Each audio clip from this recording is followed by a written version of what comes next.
Part 4. The Public and the Private. Public Policy and Public Law. Public policy as something purporting to be substantive law is really only the similitude of the latter without true force and effect of law.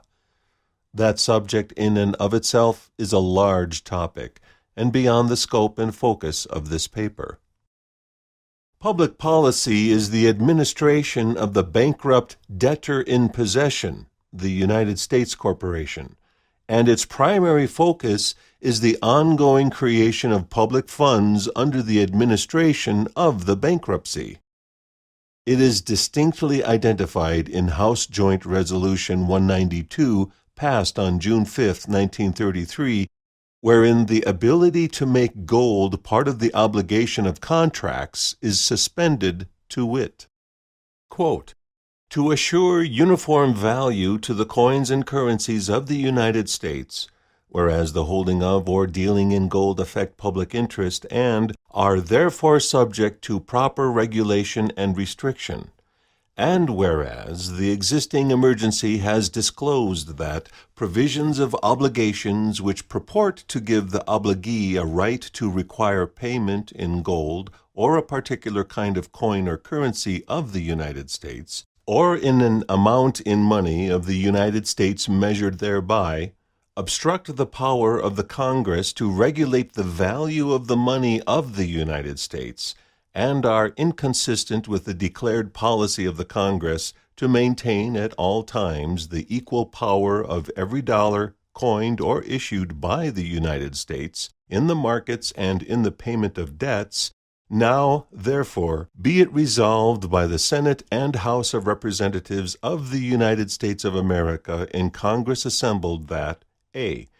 Every provision contained in or made with respect to any obligation which purports to give the obligee a right to require payments in gold or a particular kind of coin or currency, or in an amount in money of the United States measured thereby, is declared to be against public policy, and no such provision shall be contained in or made with respect to any obligation hereafter incurred. A complete analysis of HJR 192 is beyond the scope of our purpose in this document, but its inclusion as a key part of the creation of the system of bondage is critical. The important and salient point is that this simple one-page resolution established that henceforth Congress is going to be declaring policy and not enacting substantive law, and will prohibit anything that is declared to be against public policy. That policy would thereafter be consistent with the vesting into the executive office the unilateral capacity to administer the ongoing bankruptcy of the United States for the a priori purpose of protecting and preserving the monetary policies of said corporation in bankruptcy as established by the Emergency Banking Relief Act of March 9, 1933. From that point forward, all purposes and processes of the entire municipal government known as United States will be under the executive office and will be for a singular purpose, that of establishing public policy consistent with the purposes and requirements of the EBRA. In Title I of the EBRA, the following things were established.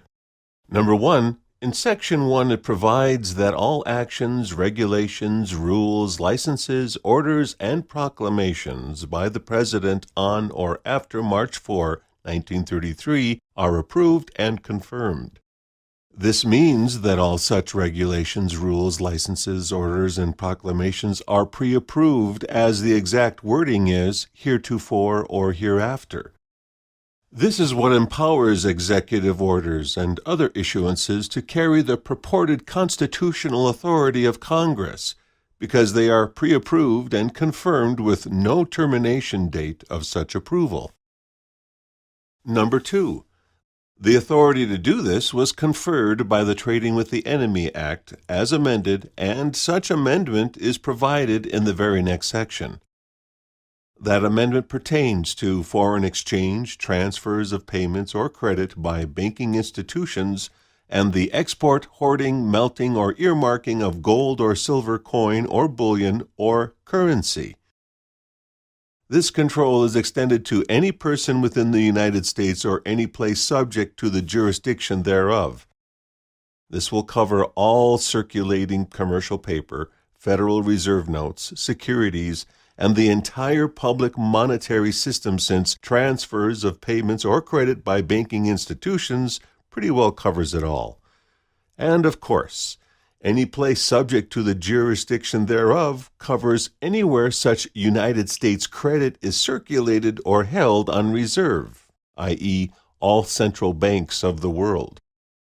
Number 3, the President, through any agency, think IRS, is then empowered to have access to all related books, accounts, records, and so forth pertaining to the enforcement or investigation related to the oversight and control of this act. And number 4, the retroactive element of a March 9th act going back to March 4th is significant because that is the day of FDR's inauguration, and March 6th is the day of issuance of Proclamation 2039, wherein he ordered a 3-day banking holiday. And then on March 9th, concurrent with the passage of the EBRA, Proclamation 2040 extended the bank holiday indefinitely. Quote, "Do hereby proclaim, order, direct, and declare that all the terms and provisions of said proclamation of March 6, 1933, and the regulations and orders issued thereunder are hereby continued in full force and effect until further proclamation by the President." End quote. Even though all of this might seem very complex to the average reader, with diligent review and allowance of the interlocking nature of these acts and events, along with others identified further below, inclusive of the military nature of the emergencies and declarations of war, whether martial or simply wars on poverty, drugs, terror, or whatever the meme of the day happens to be, in time the interlocking puzzle becomes perfectly clear.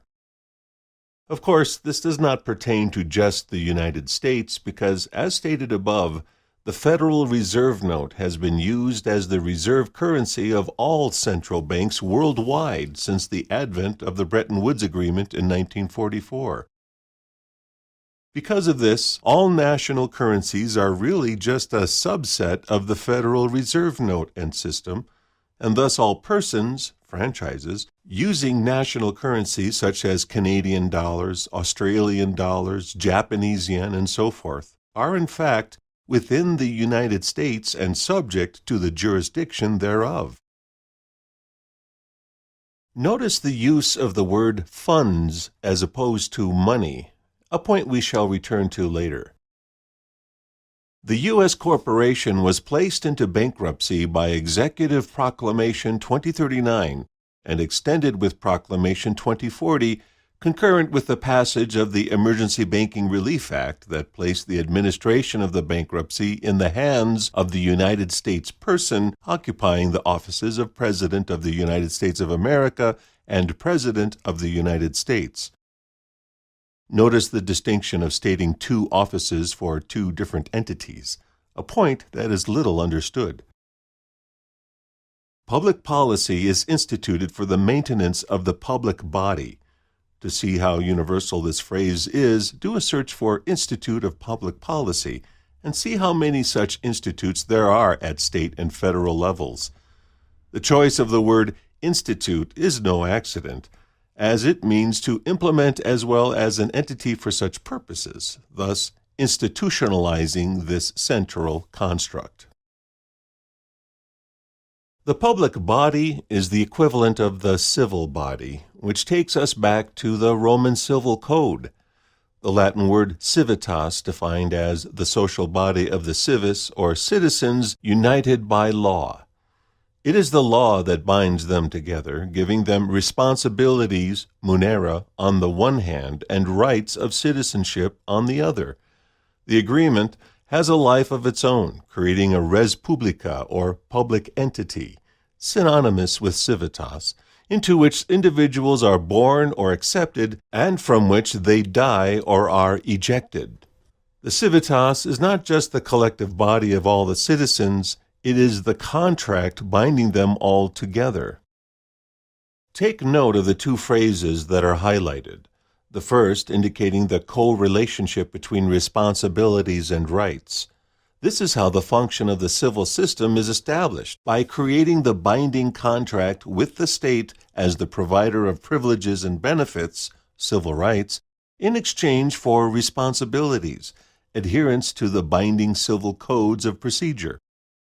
By acceptance, this establishes the binding contract that is affirmed and reaffirmed over and over again by everyday acts such as writing checks, paying bills, acceptance of licenses, etc., to bind the citizens to the control of the state, which includes the creation of public funds under public policy, binding all the citizens together into the civitas.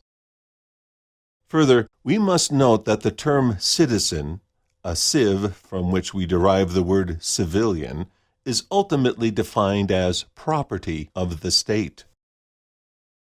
Thus, the public or civil body is a containment field, the concept and legal construction of which was created in the Roman period so that those without standing to actually hold an estate could be lifted off the land, held within such containment, and basically chattelized, to coin a phrase, to be contained as the chattel property of the state, and thereby to be utilized by what we now call the elite, those with standing. Chattel is movable property, not attached to the land. The word is phonetically related to the words cattle and capital. Cattle are the stock held in the stockyard, the equity value derived from the land upon which they are grazed. They are counted per capita, or by the head. It is no different than the people as chattel property that graze the plantation of the modern economy to create corporate stock as equity, that is traded and monetized on the stock market, and thereby become capital to be used to create public funds as currency. All colonies of the British were referred to as plantations. As a historical note to understand this point, the civil law, Roman Civil Code, was brought into North America via Louisiana, specifically New Orleans. When the so-called Louisiana Purchase took place, it was actually not what we were taught in school as that whole central swath of North America within the United States. It was specifically the metropolitan area of New Orleans that was actually purchased. All of the land was owned by a sovereign body called the Washita. They are not Indians, as that term is usually applied to native indigenous people of North America.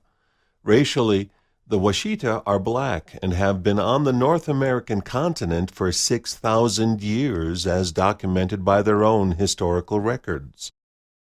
They are the lineal descendants of the Nubian royal race that existed in the whole Egyptian construct, if we go back to the first dynasty starting around 3100 BC. When we look at the records, they discuss the Nubians, who were considered the royalty.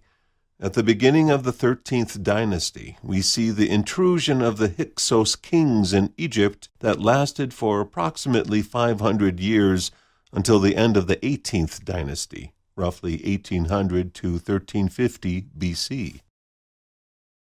This period was all about the Hyksos taking control of the indigenous royal race in Africa, who were the original dynastic pharaohs of Egypt. The Hyksos period is characterized by an overlord elite system that did not in fact contribute to society, but operated as a parasite to draw and extract the vitality, life force, out of the social and economic fabric. Sound familiar? Via the religious, political, economic, monetary, and social systems that were incubated and perfected during that period.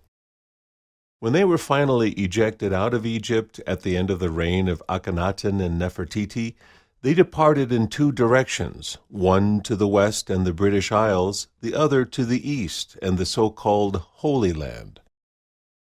Most have not heard the name Akhenaten, but are more familiar with his other name, Moses. The two areas to which his group dispersed after being expelled from Egypt are the two key grounding points from which to stage the process of world domination and control over the next 3,300 years, and were specifically cited on points of the geomantic system in this world that were known at the time as primary power points. History from that point forward was a process of extending their hegemony worldwide, and specifically taking control of many or most of the other power points around the world. To find such power points, one simply has to look at where the points of power and presence are established today. The mechanism that was utilized for this purpose of binding control over the millennia was virtually the same as the political, legal, monetary, religious system we have today. It was designed and perfected then, and has been used over and over ever since. The Nubians were in America as the Olmecs in the area south of what is today called Veracruz on the Caribbean coastline of Mexico, the area with the big stone heads that are Negroid in facial features. The Olmecs were established along the Gulf of Mexico coast up through Texas and Louisiana long before the Hyksos descendants arrived there in the early part of the 16th century. In the Louisiana area, they were known as the Washita, and they controlled all that land, a fact fully recognized by treaty before the establishment of the United States and United States of America in 1776 through 1791. The French controlled the city of New Orleans, but did not control the entire swath of land that we were told constituted the purchase in 1803. At the time, Napoleon was in need of funds to continue his war in Europe, so he arranged the sale of New Orleans to the United States. At the same time, he was completing the Napoleonic Code, which was effectively an advancing of the Roman Civil Code that had not been updated since the Justinian Code in the 6th century. Salient to the Napoleonic Code was the advancing of the surname that was to be implemented for the peasantry, where prior to that only the landed gentry had surnames. This established an important binding link to the later introduced corporate franchise. The Justinian Code was itself not a new code of law, but a reorganization of the classical Roman system. Reference to 1803 as a seminal year is based on the concurrence of these two facts: the sale of New Orleans to the United States and the completion of the Napoleonic Code, which in combination brought Roman civil code to the land of North America.